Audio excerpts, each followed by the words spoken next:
समता भाव और शांति, इसका जोड़ा है। जहां समता भाव होगा वहां शांति अवश्य होगी। ये एक दूसरे के पूरक है, एक सिक्के के दो पहलू हैं और एक दूसरे से जुड़े हुए हैं, इसीलिए इन दोनों का तारतम्य है, तादात्म्य है।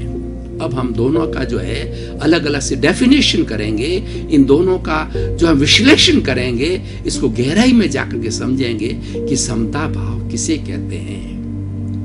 देखिए, हमारे शरीर के अंदर उग्रता आती है, हमारे शरीर में स्ट्रेस आती है, स्ट्रेंथ आती है, नेगेटिविटी आती है और हम कषाय, हम अशांत हो जाते हैं। हम क्रोध, मान, माया, लोभ, ईर्षा, मत्सर और जो है घृणा, निंदा, इन चीजों के अंदर चले जाते हैं। नॉर्मल व्यक्ति ऐसा करता है, उसका पूरा जीवन उसी में ही जाता है। और जो व्यक्ति साधक होता है, चिंतनशील व्यक्ति होता है, जिसने अपनी दिशा को मोड़ दिया होता है, तो वो इसकी प्रतिरोधात्मक शक्ति के रूप में जाता है। नेगेटिविटी की प्रतिरोधात्मक शक्ति है, वो है समता भाव। कषाय की विरोध जो शक्ति है वह है समता भाव। यह उसकी प्रतिरोधात्मक शक्ति है। जितनी जितनी हमारी बुराइयां हैं, जितना जितना मोह का संसार है, मोह एक वट वृक्ष है।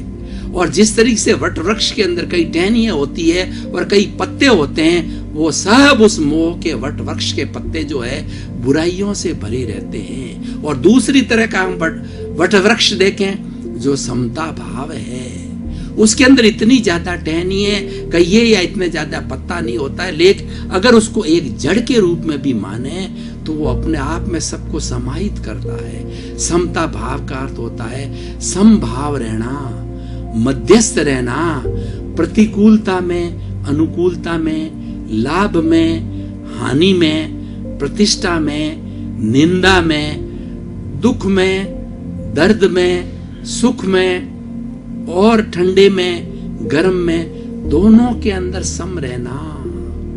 एक सी स्थिति में रहने को समभाव कहते हैं इसको। और जो हमेशा एक सी स्थिति में रहता है उसको, इस गीता की भाषा में कहूं, उसको स्थित प्रज्ञ कहा जाता है। उसने दोनों को एक सा मान लिया, वो मध्यस्थ हो जाता है, दोनों से प्रभावित नहीं होता है, दोनों को एक जैसा मानता है। तो इसीलिए जो है, जैसे एक माँ होती है, माँ के दो बेटे होते हैं, दोनों बेटों को वो एक ही नजर से देखती है, उसके कोई अलग से चश्मा नहीं है, उसके प्रियता अप्रियता की आंख नहीं है, उसके समता की आंख है, दोनों को एक भाव से देखती है, वह समभाव कहलाता है। समभाव हमारी भारतीय संस्कृति का एक उत्तम गुण है, एक उत्तम क्वालिटी है, एक उत्तम वैल्यू है। आप मुझे कहें कि पूरी भारतीय संस्कृति और वर्ल्ड के 365 धर्म दर्शन में से एक अच्छा सा शब्द निकाल करके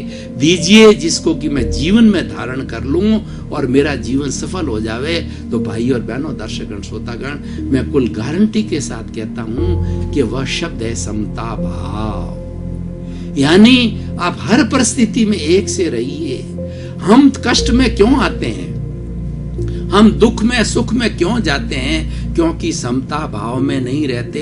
हम राग द्वेष कर लेते हैं, प्रियता अप्रियता कर लेते हैं कि जो चीज अच्छी लगी उसमें प्रिय भाव बताते हैं और जो चीज अच्छी नहीं लगी उसमें द्वेष के भाव बताते हैं। इसीलिए प्रियता अप्रियता का जो हमारा चश्मा जो है, प्रियता अप्रियता का दो तरह के चश्मा जो है, वह दो तरह के लेंस है, वो हमें भटकाता है। और हम दोनों अगर एक से रखें और एक ही नजर से देखें, एक ही भाव से देखें, दोनों को एक सा माने, तो वो संभाव है। अब दूसरा शब्द आता है शांति। शांति हमारी आत्मा का गुण है। मैं आपसे एक प्रश्न करता हूं, क्या आप 24 घंटे गुस्सा कर सकते हो? क्या आप 24 घंटे झूठ बोल सकते हो? क्या आप 24 ही घंटे जो है फरेबी कर सकते हो, धोखाधड़ी कर सकते हो, हिंसा कर सकते हो, निंदा कर सकते हो और घृणा कर सकते हो? नहीं कर सकते, क्योंकि ये तो जो है राग द्वेष है, ये आता है। लेकिन हमारी जो आत्मा का गुण है, हमारा जो मुख्य गुण है, वो शांति है। शांति हमको प्रिय है क्योंकि हमारा ये मूल गुण है, ये तो बाहर से आरोपित है।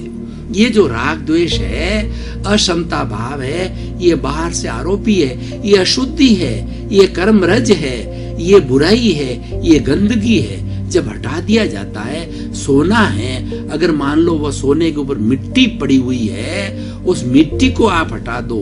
हीरा है, हीरे के ऊपर अगर मिट्टी आई हुई है, कीचड़ आया हुआ, तो उसको हटा दो तो हीरा चमकने लग जाता है, सोना चमकने लग जाता है, क्योंकि वो उसका ओरिजिनल रूप है। वो उसके ऊपर जो आई थी वो टेम्परेरी थी, वो मिट्टी एक तरह से जो है उसकी अशुद्धि थी, उसको दूर करते हुए चमकने लग जाता है, चाहे हीरा हो चाहे सोना हो। ठीक उसी तरीके से हमारी आत्मा की एम्बेडेड जो क्वालिटी है, जो प्रॉपर्टी है, वो लक्षण है, वो है शांति है।